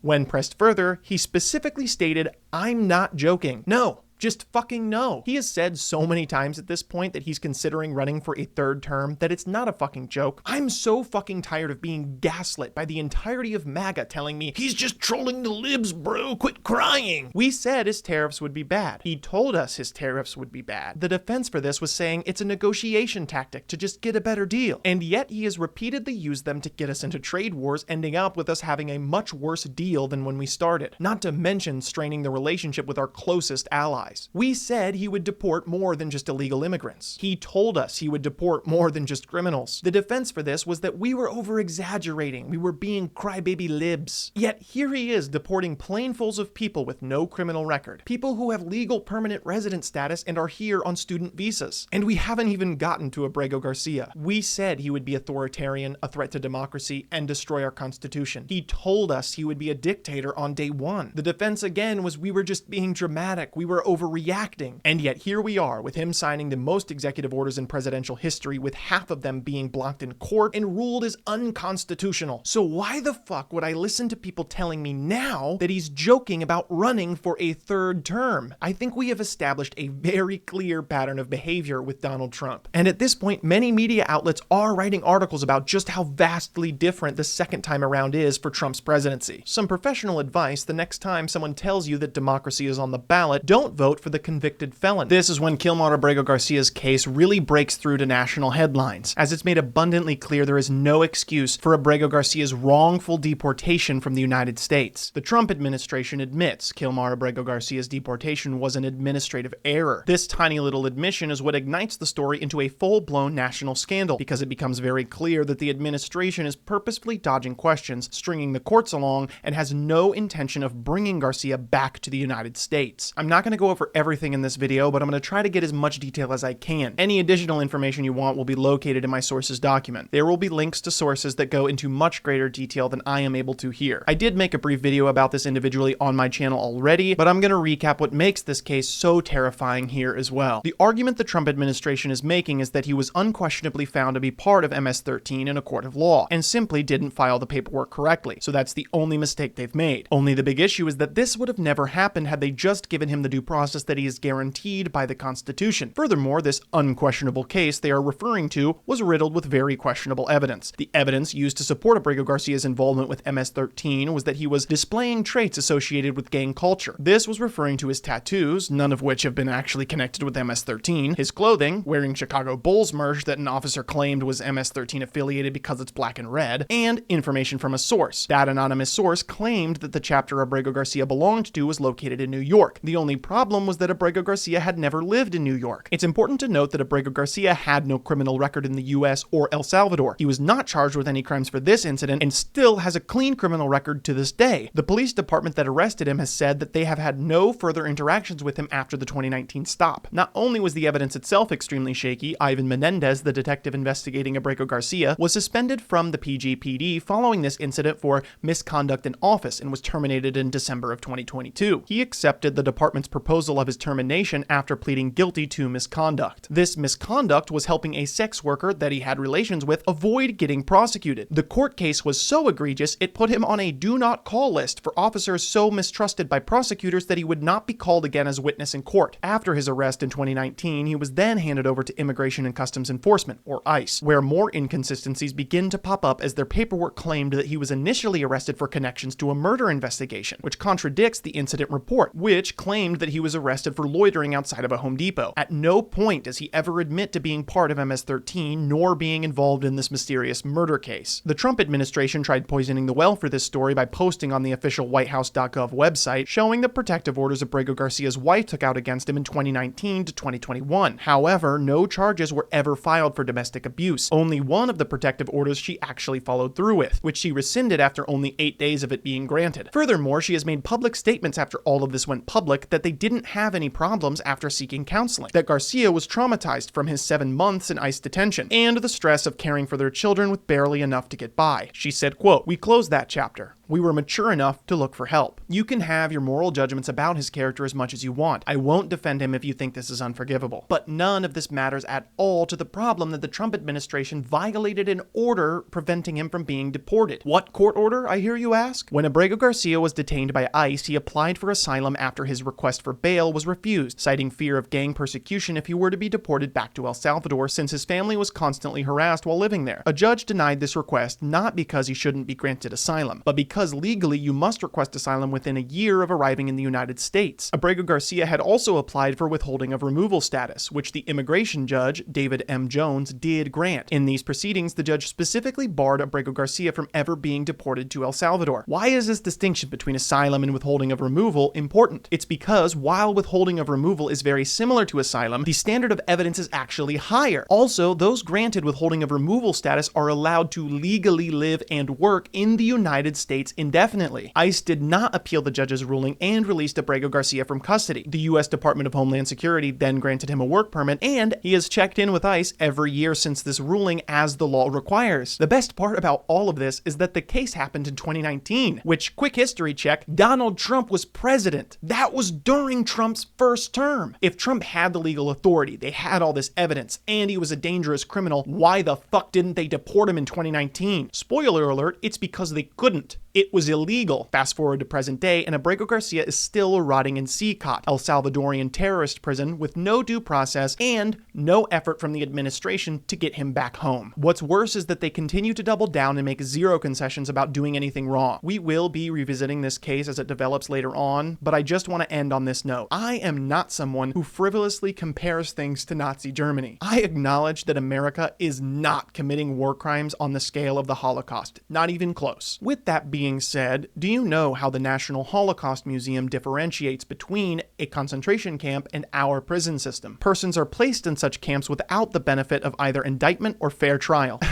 Fun, completely random and unrelated historical fact. Did you know that Auschwitz wasn't actually located in Germany? It was located in Poland, a country just outside the border of Germany.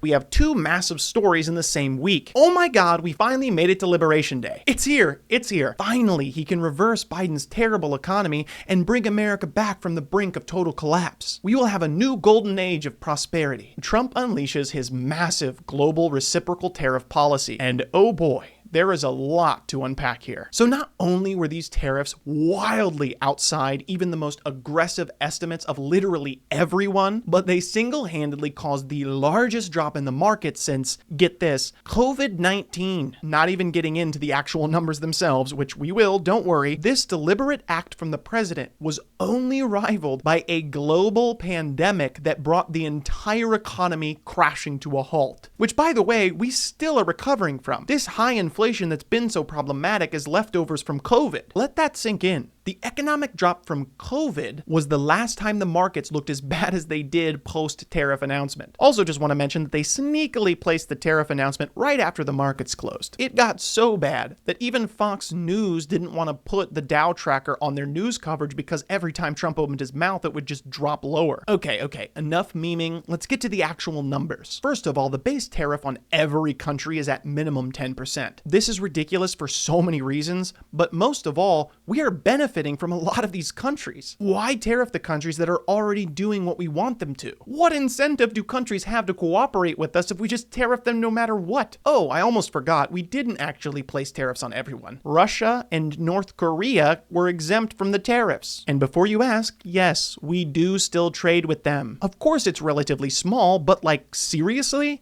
We drop these massive tariffs and exclude our enemies? Why? So many of these countries have insanely high percentages, ranging from 25% all the way up to 49%. Where are these numbers even coming from? After the announcement of these tariffs, everyone was scrambling to try to figure out what exactly they used to come up with these numbers. Trump and friends stated that they were based on tariffs placed on the US as well as other trade barriers, which couldn't possibly be true because the numbers they showed had tariffs on countries that didn't even have tariffs on us. Even worse, some of the places we tariffed didn't even have people living there. The real answer ended up being so much stupider than anyone even thought possible. It's just the country's trade deficit divided by their exports. This isn't just a Twitter theory. The administration confirmed this. They posted their equation, which the internet loved dissecting. If you want a more in-depth breakdown, you should go ahead and watch Stand Up Math's video on it, because it really does a good job explaining just how bad their math is. I literally cannot express how insanely stupid it is to calculate the tariffs this way. Some countries can never hope to buy more from the United States than we buy from them. It's impossible. Cue all the memes about tariffing penguins. On top of this, they tried to be all, we're being nice, by halving the proposed tariff numbers that were arbitrarily high as fuck to begin with. The next 6 days are a complete market freefall. People were scrambling to understand why the tariffs were so high, why they were based on something so stupid, and just how much this would impact the global economy. Other countries' markets began to fall, and some countries imposed counter tariffs. The last time global tariffs were implemented like this was the Smoot-Hawley Tariff Act, which completely decimated global trade, reducing it by 66%. This greatly worsened the Great Depression to the point of no return for the country. This is what taught the world never to use tariffs as a way to generate income, which is one of the reasons Trump actually gives for this shit, by the way. One of the telltale signs that things might be bad for the markets is when the defense for this terrible drop was, just zoom out, lol, it's not that bad. How far out do you have to zoom for this not to be a problem? Let's try 6 months. Maybe we are overreacting. Nope.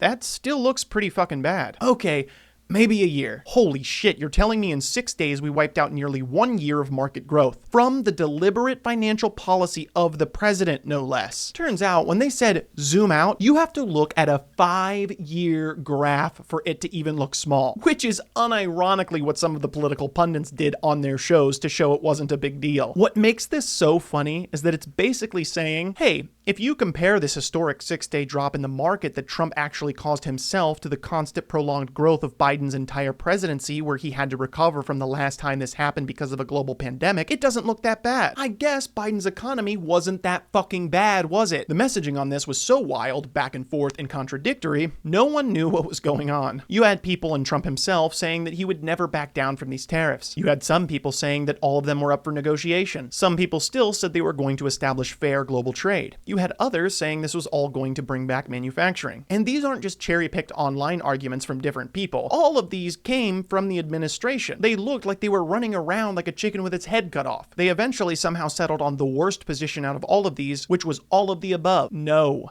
you cannot do all of this under one financial policy, especially tariffs. That's not how this works. Also, Trump stated that any country that tried to propose retaliatory tariffs would get theirs doubled in response. Which, if any country wants to remain relevant, they have to, because we are the largest economy in the world. So in summary, this entire thing is fucking stupid. You might be wondering how the president has the ability to do all of this out of the blue. Shouldn't this be more of a Congress thing? You would be correct. But when Trump does everything through executive order and ignores the courts and the Republican Congress won't do anything to stop him, then he can do whatever the fuck he wants. Here's the executive order that gives him the authority. Executive Order 14257, regulating imports with a reciprocal tariff to rectify trade practices that contribute to large and persistent annual United States goods trade deficits. He gives the IEEPA as the legal basis for declaring these tariffs, which is a U.S. federal law authorizing the president to regulate international commerce after declaring a national emergency in response to an unusual and extraordinary threat to the United States, which has its source in whole or substantial part outside of the United States. Congress should be challenging this because it's total and utter bullshit. How can the largest and most successful economy in the world be facing an extraordinary threat from a country that only has penguins on it? Continuing to follow the Kilmar Abrego Garcia case, a U.S. district judge orders the Trump administration to facilitate and effectuate the return of Abrego Garcia back from El Salvador. This is the next major update on this case, and the response to this will determine what will happen when the executive branch defies a court order. We are inching ever closer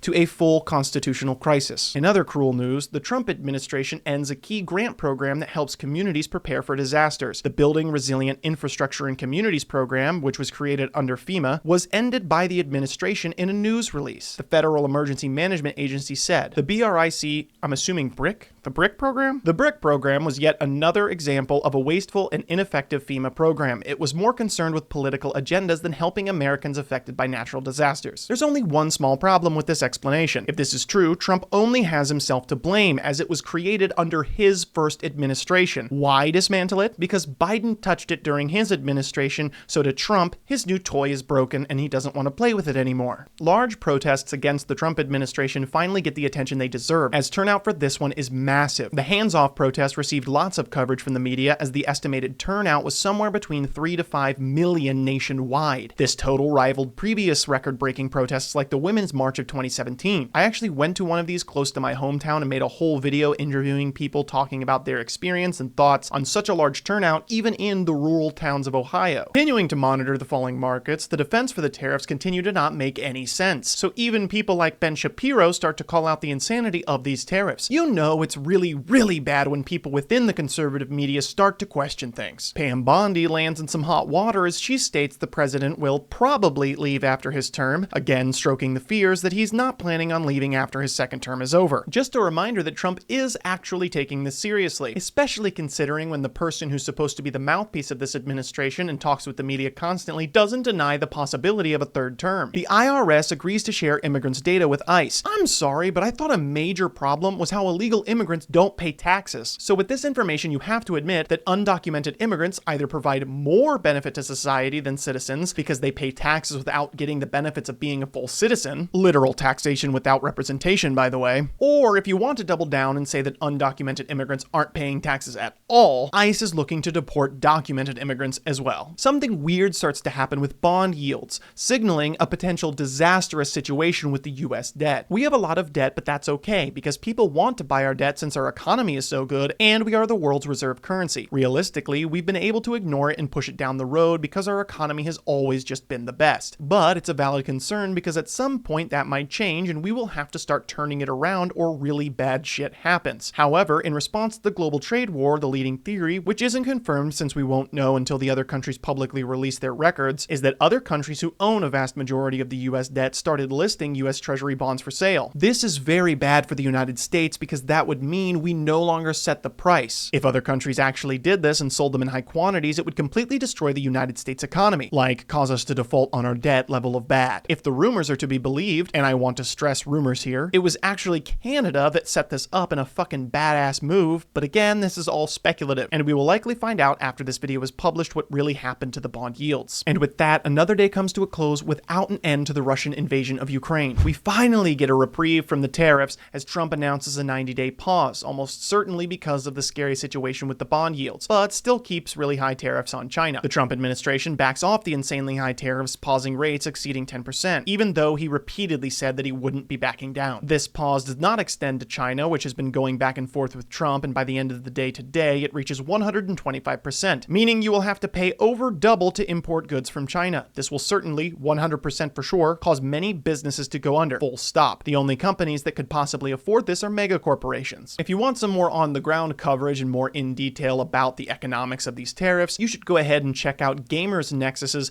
3-hour documentary about the tariffs. This video more specifically targets the impact of the tariffs on the computer market. Today, with a massive showdown between two branches of government, the Supreme Court orders the administration to facilitate the return of Abrego Garcia. The Justice Department officially states Mahmoud Khalil committed no crime. A memo by Secretary of State Marco Rubio noted that while the Columbia University activists' activities were otherwise lawful, the administration can expel non-citizens for personal beliefs that damage the nation's foreign policy interests. Do I even need to say that's something we shouldn't support? Stories like this really shouldn't shock me anymore, but the comical level of sheer cruelty never ceases to amaze me. Unaccompanied migrant children's legal help is at risk over cuts to a legal defense fund. The $367 million cut takes aim at the legal defense fund designed to help children and teens who've fled violence, lost their parents, or are victims of human trafficking. Without lawyers, it's extremely difficult for such youths, about 26,000 of them now getting this legal aid, to show in court why they should be allowed to stay in the United States. Trump continues to go after people he doesn't like with the full force of the executive branch behind him, and new Trump directives look to repeal environmental protections. Harvard moves to sue President Trump over his attempt to review their federal funding. The media picks up on the Trump administration's wildly conflicting messaging on the deportation court cases he's involved in. Why is this the case? Because the arguments and excuses he's making to the public will not hold up in court. They know this. They just want to keep up a good public image. Trump announces today that he is going to be exempting cell phones and other electronics from his tariffs on China, which is terrible for many reasons. Most importantly, the largest imports to America from China are the very things he's exempted. This means this isn't bringing manufacturing of those products back. He's not discouraging companies from buying from China, in arguably the most important sector of the economy. And this is the proof that the investments Apple made had nothing to do with the tariffs, because Trump lifted the tariffs that impacted them the most. The Social Security Administration begins sharing data with Homeland Security for the purposes of immigration enforcement, and again, this punches a hole straight through the anti-immigration talking points. There are a lot of ways immigrants can qualify for Social Security, but illegal immigrants cannot have Social Security. The question that comes from this is, for what reason are they getting information from Social Security? From everything we've covered so far, I think it's safe to say that they're probably going after all non-citizens, not illegal immigrants, not criminals, but anybody who's a legal permanent resident or a green card holder, basically anyone who isn't born here. But even that's under question because they're trying to overturn birthright citizenship, so who the fuck knows anymore? Trump invited El Salvadorian President Bukele to the White House, where the press obviously questioned them about Abrego Garcia's case in light of the 9-0 decision to facilitate his return. They repeatedly mocked the question and openly stated that the decision was in fact 9-0 in favor of the administration. They have proven they have no problem ignoring court orders in the lower courts, and they have no problem ignoring the Constitution, but now, when they have reached the point where they're supposed to be reeled back in, the Supreme Court decidedly telling them no. They simply invent a interpretation of the decision that supports them. Let me remind you of the presidential oath you swear when you become the president. I do solemnly swear that I will faithfully execute the office of the President of the United States, and will, to the best of my ability, preserve, protect, and defend the Constitution of the United States. Trump doesn't want to follow the Constitution, and he refuses to listen to the checks within it that are supposed to hold him accountable for his actions. So we, the people, must do so. He needs to be removed from office, and so do all of the people pushing for this. All of his loyalists he's appointed need to leave. As if this wasn't bad enough, to add even more fuel to the fire, in the same meeting, Trump confirms that he is not above sending American citizens to this prison if they are extremely violent. Just a follow-up question, a clarification. You mentioned that you're open to deporting individuals that aren't foreign aliens but are criminals to El Salvador. Does that include potentially U.S. citizens, fully naturalized Americans? If they're criminals and if they hit people with baseball bats over their head that happen to be 90 years old, and yeah, that includes them. What, do you think there's a special category of person? They're as bad as anybody that comes in. We have bad ones too. And I'm all for it. If I remember correctly, saying that it would just be the violent ones is exactly how the talk about immigrants started. And look where that got us. I don't know how much clearer it can be. We are so beyond the pale now, we have to act. He cannot be allowed to finish this term. Trump signs 5 more executive orders today, none of which are particularly problematic, but I do want to highlight a few that just made me laugh from the name alone. Executive Order 14274, restoring common sense to federal office space management, and Executive Order 14275, restoring common sense to federal procurement. Their obsession with common sense is so funny to me. Judge Boasberg, still fighting for the wrongfully deported Venezuelans, finds probable cause to hold the administration in criminal contempt of court. That means they knowingly and willfully defied the court order. They knew what they were doing, they knew it was wrong, and they did it anyway. With still no solution for the conflict between Russia and Ukraine, Trump announces today that America may be moving on from negotiating between the two nations. It's apparent that Donald Trump doesn't know how to do anything other than cause complete and utter chaos for our own federal government and economy. An unprecedented action from the Supreme Court, they had to issue a midnight ruling on even more Venezuelan migrant deportations under the Alien Enemies Act, since it was already determined that they were to receive their due process rights from the last decision, and this one was decided 7-2. The 2 dissents came from the fact that they gave the decision so quickly, not to the merits of the case, which, to remind everyone yet again,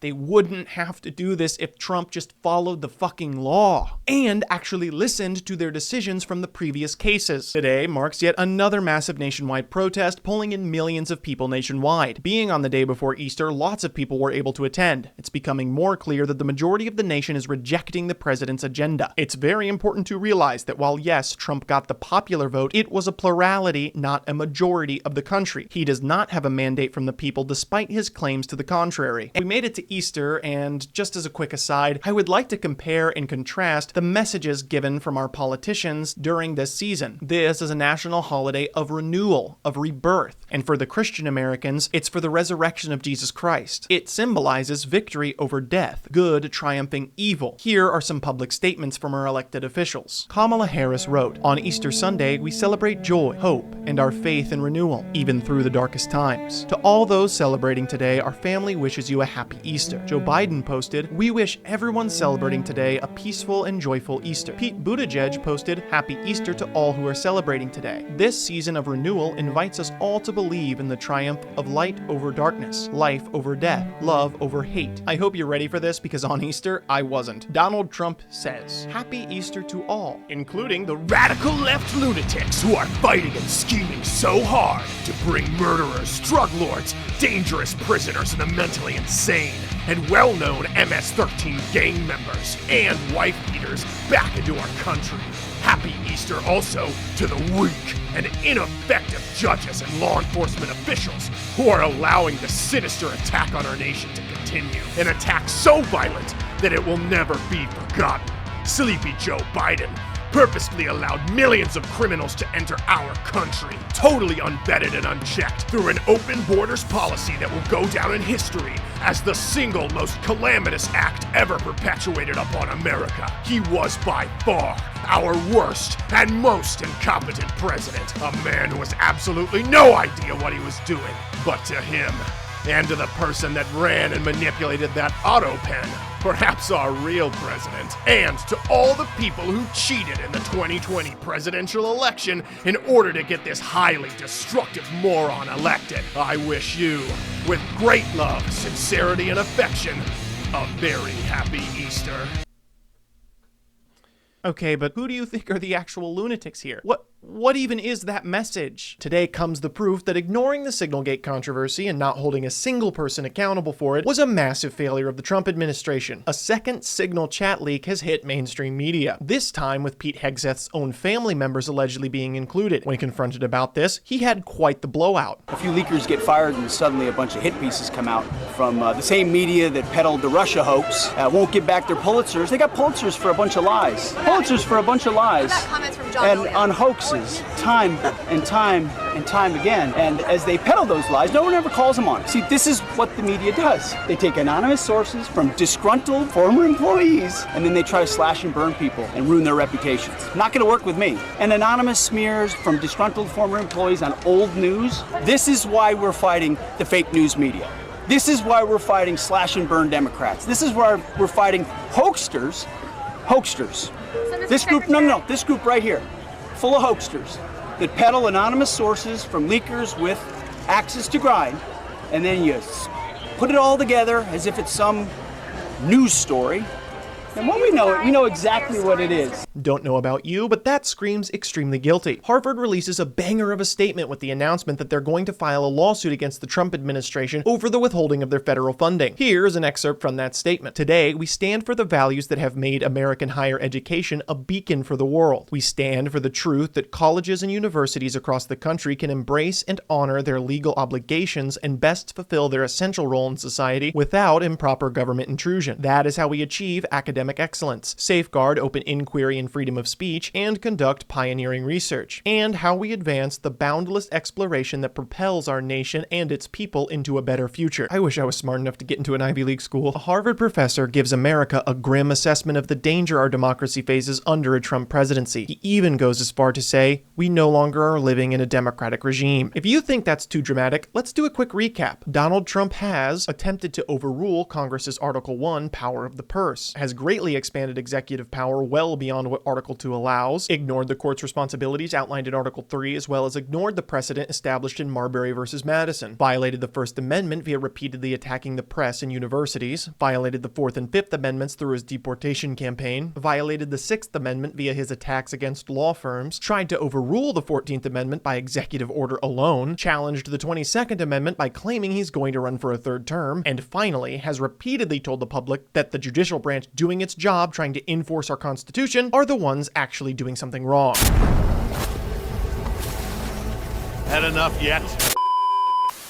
In yet even more blatant corruption and malfeasance, Trump announces a dinner invite for his cryptocurrency for the top earners of the Trump coin. Why is this so bad? First of all, when this initially debuted, they only put 20% of the total coins for public trading, meaning they own 80% of the value. I won't go into full detail here because I'm not a crypto expert, but there is almost no way that we will ever know what they're actually up to with this cryptocurrency unless Congress steps in. And even then, due to the nature of cryptocurrency, there's no way Congress can keep track of these transactions. We won't know the full extent of exactly what they're doing with this cryptocurrency unless someone comes out and tells us. Honestly, as much as it pains me to say this, the most recent good explanation I heard about why it's a real problem actually comes from Legal Eagle. Just watch the video, yo. But for the sake of this video, all you will need to know is what happened to the price on the announcement of this dinner. Something definitely ain't right about that. Things reach a new level of absolutely terrifying as Kash Patel makes a tweet stating that the Trump administration has arrested a judge, Hannah Dugan, for doing her job. This quickly became national news as the administration tried to spin the story as though she was obstructing justice when in fact she was upholding it. ICE officers attempted to arrest Flores Ruiz while he was in court. The judge then asked for a judicial warrant. The agents provided an administrative warrant. The difference is important here as administrative warrants issued by a federal agency enables an officer to make an arrest or seizure, but it does not authorize the search of a building or premise. Administrative warrants do not require probable cause. Trump takes executive action targeting Act Blue, the main Democratic fundraising platform. This is what targeting your political opponents actually looks like. Democrats have never and will never do this type of shit. Trump specifically calls out Act Blue as an online fundraising platform being used to to improperly influence American elections. This is an absolute lie. There is no evidence to suggest that to be the case. In another insane move, a Department of Justice memo states that ICE can now enter your home without a warrant. Obviously, this is just a memo and not law, so a warrant is still 100% still legally required, but this gives the go-ahead for agents to do this shit and have the backing of the Department of Justice. This is another blatant violation of the Constitution. Things seem to be picking up very quickly and only getting worse. Security. Donald Trump's newest ratings drop, and he now has the lowest 100-day approval rating in 80 years, 41%. Trump responds by claiming the poll numbers are fake and rigged. A story breaks saying that prior to the sharp U-turn on the messaging around Abrego Garcia, going from yes, we've made an administrative error to no, he's not coming back and this is why it's actually a good thing, the administration did plan on trying to get him back because they were fearful of his safety and knew they had fucked up big time. Another deportation horror story as it comes out that a 2-year-old US citizen has been deported without due process. Again, the administration is trying to spin this story by saying we aren't going to break up a family, we sent them with their mother, except their father had been trying to contact ICE to have them stay in the United States, and they simply stiffed him and deported the children without going through the correct process for determining where the children would be going. Sounding like a conspiracy from the far right, an article drops detailing a large group chat of people in the tech world and the right-wing political space shaping the discourse since COVID. I didn't have time to fully dig into this, so I suggest you check it out and make your own judgments. Trump complains of leftists infiltrating town halls, making an absolutely unhinged statement online, sparking a lot of debate over whether people will actually see what kind of president we have. I really hope no one is able to watch through this entire video and still come away thinking Trump doesn't need to be impeached. Caroline Leavitt is pressed about the arrest of Hannah Duggan during a press conference. When asked about the potential of arresting Supreme Court justices, her response was hardly reassuring. Rather than answering directly, she stated, "That's a hypothetical question. Again, I defer you to the Department of Justice for individuals they are looking at or individual cases. But let's be clear about what this judge did. She obstructed federal law enforcement who were looking for an illegal alien in her courthouse. She showed that illegal alien the door to evade law enforcement officials. That is a clear-cut case of obstruction." 2 extremely dangerous executive orders were signed today. Executive Order 14287, protecting American communities from criminal aliens. This order contains some of the most aggressive language yet, which includes phrases such as, "Some state and local officials nevertheless continue to use their authority to violate, obstruct, and defy the enforcement of federal immigration laws. This is a lawless insurrection against the supremacy of federal law. Such nullification efforts often violate federal criminal laws, including conspiracy against the United States." I feel like these statements speak for themselves. Again, the judicial branch is there to check the federal government. This isn't the judicial branch running rogue, it's doing its job. It's trying to keep the executive branch in line when it's violating the law and ignoring the Constitution. The entire purpose of the Supreme Court is to determine the constitutionality of laws and actions. This language should be terrifying. Executive Order 14288, strengthening and unleashing America's law enforcement to pursue criminals and protect innocent citizens. I have very few words about this.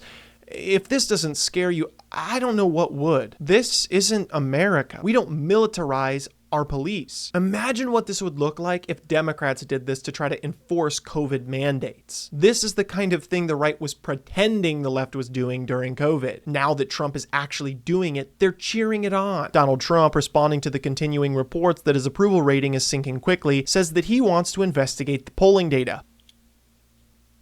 Somebody please God save me from this nightmare. On the second to last day, Michigan Democrat and member of the House of Representatives Sri Thanadar finally submits articles of impeachment against Trump. This is unlikely to go anywhere with a Republican majority, but hey, at least there's hope. Maybe some of the Republicans can wake up and we can put this dark chapter of American history behind us. Polling reports that a majority, 52%, of Americans actively believe Donald Trump to be a threat to democracy. This should be an absolute wake-up call to Congress and America as a whole. Think about what this means. The President of the United States is acting in such disregard for our own system of government that a majority of the citizens think he's an active threat to our democracy. Let that sink in. The White House celebrates 100 days of Trump in office while the rest of America has to deal with the reality of what these 100 days have meant. This isn't a victory. This is an emergency. But somehow, Trump can't even get through his celebratory 100th day without embarrassing himself. In an interview going over his first 100 days, Trump lets it slip that he actually, legitimately believes that the MS-13 tattoo on Abrego Garcia's hand is 100% real. I cannot believe it. Obviously, I started writing the script before this happened, so when I was researching about the Abrego Garcia case, I didn't even think to mention this because of how unimportant it is and how stupid I thought it was. To try to catch you up to the drama to understand just how unimaginably idiotic this is, the administration released this photo to try to show the public the tattoos that they were saying made them so sure he was a part of MS-13. As if they had hired someone who majored in astrology to interpret these, they tried to connect the symbols through the most vague, disjointed relations imaginable, saying that M was for marijuana, the S was for smiley, the cross meant 1 for some reason, and by far the furthest stretch, the skull was 3 because you could connect the eyes, mouth, and nose. I really hope I don't have to explain